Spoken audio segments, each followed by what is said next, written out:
Today marks a proud and historical moment. We are here to celebrate the 100 glorious years of Andhra University, a great institution of learning. Andhra university ఒక institution మాత్రమే కాదు, అలాంటి వాళ్ళకి ఒక emotion. It lives in the hearts of generations. It is my privilege to extend a warm welcome to our Honorable Vice President of India, C.P. Radhakrishnan Garu. Sir, your life of service, integrity continue to inspire next generation leaders. I also extend a heartfelt welcome to the Honorable Governor of Andhra Pradesh and our beloved Chancellor, Sri S. Abdul Nazir Garu. Sir, your guidance to me personally means a lot. Your support has really enabled us to transform our state universities. And I'm equally privileged to have with us a legend who lives in the hearts of millions, Sri Sachin Tendulkar ji, a symbol of discipline, dedication, and excellence. From the first time I've met you to meeting you again today here, your support to Andhra Pradesh and your motivation to lead from the front means a lot to me personally, sir. And there is another legend amongst us, that is none other than our Honorable Chief Minister, Shri Nara Chandrababu Naidu Garu, whose vision continues to inspire next generation leaders like me and to the youngsters sitting in front of us. And your strength is our foundation for the future of education. And I've always been told to treat people the way you want to be treated, especially when they are in trouble. One person who has stood always by me during my lowest time to my highest time, Shri M. Venkaiah Naidu Garu, your support personally means a lot to me, sir. And Honorable Governor of Odisha, Shri Haribabu Garu. And I also extend my warm greetings to all the dignitaries on the dais, esteemed alumni, faculty in front of me, and my dear students. 2014లో రాష్ట్ర విభజన జరిగింది. కట్టు బట్టలతో మెడబట్టి మనందరినీ బయటికి గెంటేశారు. రాజధాని ఎక్కడ ఉండాలో చెప్పలేదు. ముఖ్యమంత్రి గారు కూర్చునే కనీసం కుర్చీ లేని పరిస్థితి. సచివాలయం లేదు, అసెంబ్లీ లేదు. అలాంటి పరిస్థితుల్లో మనం మన ప్రయాణం ప్రారంభం చేశాం. కానీ ఆ రోజు మనకి 2 బ్రాండ్లు వచ్చినాయి. ఒకటి ఆంధ్ర యూనివర్సిటీ, రెండోది మన బ్రాండ్ చంద్రబాబు నాయుడు గారు. ఇక్కడున్న మీ అందరు తెలుసు, ఆ రోజు తొలి క్యాబినెట్ మీటింగ్ ఆంధ్ర యూనివర్సిటీలో మనం ఏర్పాటు చేసుకుంటాం జరిగింది. అంతెందుకు భాష ప్రయుక్త రాష్ట్రాలు ఏర్పడినప్పుడు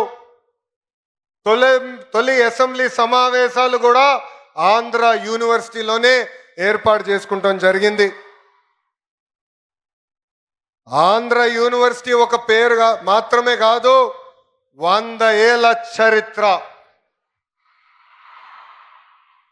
స్వాతంత్రం వచ్చే ముందల తెలుగు ప్రజలు పోరాడి ఆంధ్ర యూనివర్సిటీ సాధించుకుంటాం జరిగింది.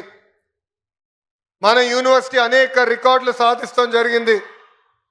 భారతదేశంలోనే వన్ ఆఫ్ ద ఓల్డెస్ట్ యూనివర్సిటీగా ఈరోజు మన ముందల నిలబడుతుంది. భాష ప్రయుక్త రాష్ట్రాల కోసం మనం ఆనాడు పోరాడితే ఆంధ్ర రాష్ట్రం ఏర్పడింది. అదేవిధంగా తెలుగు ప్రజల కోసం ఆంధ్ర యూనివర్సిటీ మనం ఏర్పాటు చేసుకుంటాం జరిగింది. నేను కార్నిగీ మెలన్ స్టాన్ఫర్డ్లో చదివిన వాడిని. కానీ ఈరోజు మిమ్మల్ని అందరూ చూస్తే అసూయపడుతున్నా, ఇక్కడ ఆంధ్ర యూనివర్సిటీలో చదువుంటే ఎంత బాగుండేదని. పక్కనే విశాఖ బీచ్ రోడ్, అద్భుతమైన ఫ్యాకల్టీ. అంతెందుకు ఆంధ్ర యూనివర్సిటీ స్టూడెంట్స్ జోషే ఈరోజు అదిరిపోతాం జరుగుతుంది. మీ జోష్ చూసిన తర్వాత మీకోసం ఇంకా కష్టపడాలి, పని చేయాలి. రాబోయే 100 సంవత్సరాల చరిత్ర మనందరం కలిసికట్టుగా సృష్టించాలని ఈ సభాముఖంగా కోరుతున్నాం. Dr. B.R. Ambedkar Garu once said, Cultivation of minds should be the ultimate aim of human excellence. Andhra university చరిత్ర వెనుక ఎంతో మంది త్యాగం ఉంది, ఎంతో మంది పోరాటం ఉంది, ఎంతో మంది కష్టం ఉంది. సిఆర్ రెడ్డి గారు మొదటి వైస్ ఛాన్సలర్గా ఒక క్లియర్ డైరెక్షన్ ఆయన మనకు అందిస్తాం జరిగింది. దాని తర్వాత డాక్టర్ సర్వేపల్లి రాధాకృష్ణ గారు వైస్ ఛాన్సలర్గా కూడా పనిచేస్తాం జరిగింది. ఆయన విజన్, ఆయన స్పీడ్, ఆయన కమిట్మెంట్గా ఈరోజు ఆంధ్ర యూనివర్సిటీ ఈ స్థాయికి వస్తాం జరిగింది. ఎంతోమంది దాతలు ఆంధ్ర యూనివర్సిటీ అభివృద్ధి కోసం సహకరిస్తాం జరిగింది. ఎంతోమంది vice chancellor Andhra university development కోసం కృషి చేశారు. వైస్ ఛాన్సలర్స్కి విజన్ ఉంటేనే ఆంధ్ర యూనివర్సిటీని మనం ముందరికి తీసుకెళ్తాం. యూనివర్సిటీని జనరల్గా విశ్వవిద్యాలయాలు అంటారు, కానీ మన ఆంధ్ర యూనివర్సిటీని ఆంధ్ర విశ్వ కళా పరిషత్ అంటారు. It is a blend of pure academics along with fine arts. దీనికే బెస్ట్ ఎగ్జాంపుల్ త్రివిక్రమ్ శ్రీనివాస్ గారు. మన ఆంధ్ర యూనివర్సిటీ నుంచే ఎంఎస్సి న్యూక్లియర్ ఫిజిక్స్లో గోల్డ్ మెడల్ సంపాదించి ఏకంగా ఒక ఫేమస్ మూవీ డైరెక్టర్ అవుతాం జరిగింది. ఆంధ్ర యూనివర్సిటీ ఎంబలం దగ్గర నుంచి కోర్సుల వరకు అన్నీ ఒక స్పెషలే. హైయర్ ఎడ్యుకేషన్లో డిఫరెంట్ ప్రోగ్రామ్స్ అందిస్తుంది మన Andhra university. AU has 68 academic departments with 7 constituent colleges offering 121 undergraduate and postgraduate programs along with other research programs available. AU has 304 affiliated colleges with 85,000 wonderful students, including 1,050 foreign students coming across 56 countries. Andhra university ఆంధ్రప్రదేశ్కి మాత్రమే కాదు, భారతదేశానికే గర్వ కారణం. Andhra university గత 2 ఏళ్ళుగా అనేక ర్యాంకులు కూడా సాధిస్తాం జరుగుతుంది. ISO సర్టిఫికేషన్ కానివ్వండి, NAC A++ కానివ్వండి, NRF 2025లో one of 4th best state యూనివర్సిటీగా కూడా మనం సాధించుకున్నాం. But I will be happy as an education minister only when Andhra University is among the top 3 universities in India and among the top 100 in the world. So I request the faculty in front of me, the Vice Chancellor on the dais, GP Rajshekhar Garu, with this single agenda we should work hard and make our Chancellor Abdul Nazir sir proud. Andhra University lo చదువుకున్న వారు గొప్ప స్థాయికి వచ్చారు. Physics నుంచి politics వరకు Andhra university mark శాశ్వతంగా ఉంది. వెంకయ్యనాయుడు గారు, జిఎంసి బాలయోగి గారు, కె హరిబాబు గారు, సుబ్బారావు గారు, బివిఆర్ మోహన్ రెడ్డి గారు, పూర్ణ సగుర్తి గారు, గ్రంథి మల్లికార్జునరావు గారు, చావా సత్యనారాయణ గారు, ఇలాక అనేక మంది పారిశ్రామికవేత్తలు, రాజకీయ నాయకులు కూడా వచ్చారు. అంతేకాదు రాజకీయాల్లో కూడా ఆంధ్ర యూనివర్సిటీ స్టూడెంట్స్ నంబర్ 1. ఎందుకంటే గాజువాక శాసనసభ్యులు పల్లా శ్రీనివాస్ గారు కూడా Andhra university product. Their rise is not merely by chance. It is by commitment, struggle, sacrifice and unwavering determination. And I expect many more students here who are in front of us to join politics, to bring about the change that we want to see in politics, and together we can make India Vikasit Bharat, which is the dream of our Honorable Prime Minister Shri Narendra Modi ji. ఇక్కడున్న విద్యార్థులందరూ కూడా నా జీవిత ప్రయాణం గురించి కూడా చెప్పాలనుకుంటున్నా. కార్నిగి మెలన్లో చదివా, స్టాన్ఫర్డ్కి వెళ్ళాను, దాని తర్వాత వరల్డ్ బ్యాంక్లో పనిచేసా, హెరిటేజ్లో కూడా ఎగ్జిక్యూటివ్ డైరెక్టర్గా ఉన్నా. ప్రజలకి సేవ చేయాలని ప్రత్యక్ష రాజకీయాల్లో 2013లో వచ్చా. వేదికమైన గౌరవ ముఖ్యమంత్రి గారి ఆశీస్సుల మేరకు నేను పంచాయతీరాజ్ గ్రామీణాభివృద్ధి శాఖ మంత్రిగా కూడా పనిచేశా. 2019లో ఎప్పుడు గెలవని నియోజకవర్గంలో పోటీ చేసి గెలవాల లక్ష్యంతో నేను ప్రయాణం ప్రారంభించా. 5300 ఓట్లతో నేను ఓడిపోయా. మొదటి రోజు బాధ ఆవేదన కలిగింది, కానీ అది నా 2వ రోజు నుంచి నాలో కసి పెంచింది, పట్టుదల పెంచింది. అక్కడనే మళ్ళీ పోటీ చేశా. ప్రజల ఆశీస్సు మేరకు 91,000 మెజార్టీతో గెలిచి శాసనసభకి వెళ్తాం జరిగింది.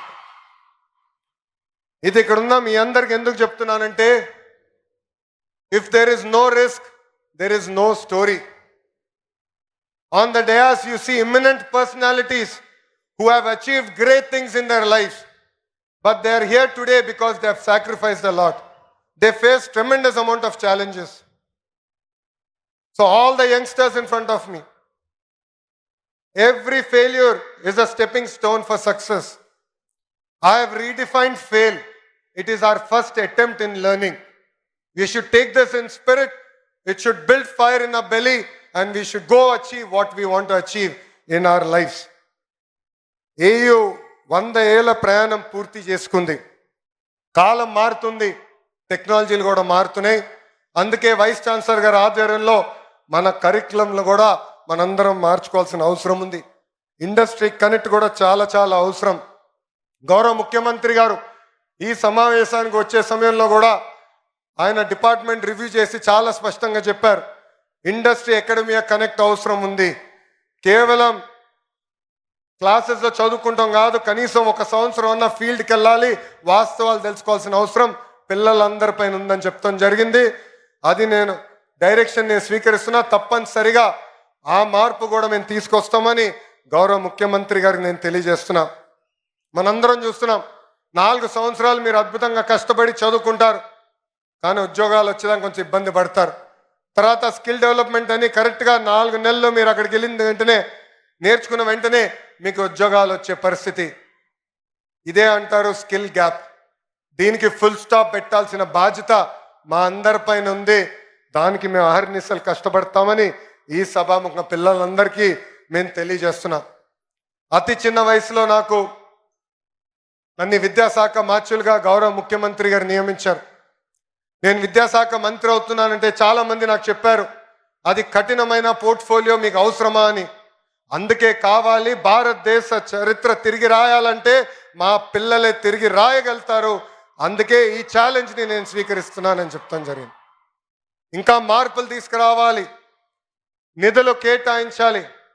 కేవలం ఇన్ఫ్రాస్ట్రక్చరే కాదు, పర్మనెంట్ ఫ్యాకల్టీ కూడా ఏర్పాటు చేయాల్సిన అవసరం ఉంది. గౌరవ ముఖ్యమంత్రి గారు నాకు చెప్పారు, పెండింగ్లో ఉన్న అన్ని పోస్టులు యుద్ధ ప్రాతిపదికంగా భర్తీ చేయాలని ఈ సభాముఖ హామీ ఇస్తున్న. రాబోయే సంవత్సరంలో భర్తీ చేసి మళ్ళీ మీకు కంపడతామని ఈ సభాముఖంగా గౌరవ ముఖ్యమంత్రి గారు కూడా తెలియజేస్తున్నాం. భారతదేశంలో హైయర్ ఎడ్యుకేషన్ పైన ఎక్కువ శ్రద్ధ పెట్టాలని గౌరవ ప్రధానమంత్రి శ్రీ నరేంద్ర మోడీ గారు చెప్తున్నారు. రీసెర్చ్ని పెద్ద ఎత్తున ప్రోత్సహించాల్సిన అవసరం ఉంది. ఒక్కొక్క యూనివర్సిటీ ఒక సబ్జెక్ట్ మీద స్పెషలైజ్ అయితేనే ఎకో సిస్టమ్ మొత్తం ఏర్పడడానికి అవకాశాలు ఉంటాయని కూడా మనందరూ తెలిసిన విషయమే. ఉత్తరాంధ్ర ఆంధ్ర రాష్ట్రానికి ఒక ఎకనామిక్ ఇంజిన్గా మారబోతుంది. రేపు గూగుల్కి డేటా సెంటర్కి మనం శంకుస్థాపన వేయబోతున్నాం. ఈ గడిచిన 6 నెలల్లో ఆర్సిల్లర్ మిత్తల్ ప్రాజెక్ట్ ఇక్కడ ప్రారంభించాం. నిన్నగాక మొన్న గౌరవ ముఖ్యమంత్రి గారి చేతుల మేరకు ఒక ఇంగాట్ సోలార్ సెల్ మ్యానుఫ్యాక్చరింగ్ ఫెసిలిటీ కూడా మన శంకుస్థాపన చేస్తాం జరిగింది. సో వాళ్ళకి కావాల్సిన కరికులం ఇవన్నీ ఏర్పాటు చేసే బాధ్యత ఆంధ్ర యూనివర్సిటీ తీసుకోవాలని ఈ సభాముఖంగా వైస్ ఛాన్సలర్ గారిని కోరుకుంటూ, ఈ సభాముఖంగా గౌరవ ముఖ్యమంత్రి గారిని కూడా ఒక విషయం కోరాలని కోరుతున్నా, ఒక కోరిక కోరుతున్నా.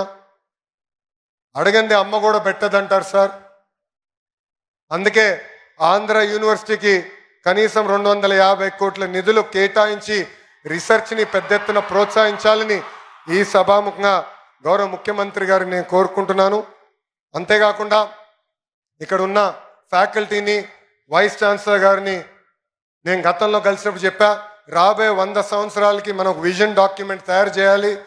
దాంట్లో ఎవ్రీ 5 years మన విశ్వవిద్యాలయం ఏం సాధించాలనేది చాలా స్పష్టంగా ఉండాలి, KPIs ఉండాలి.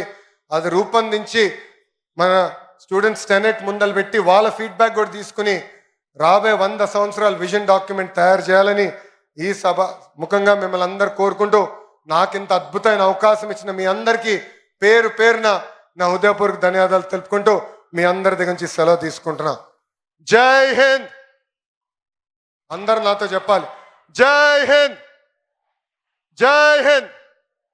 Thank you.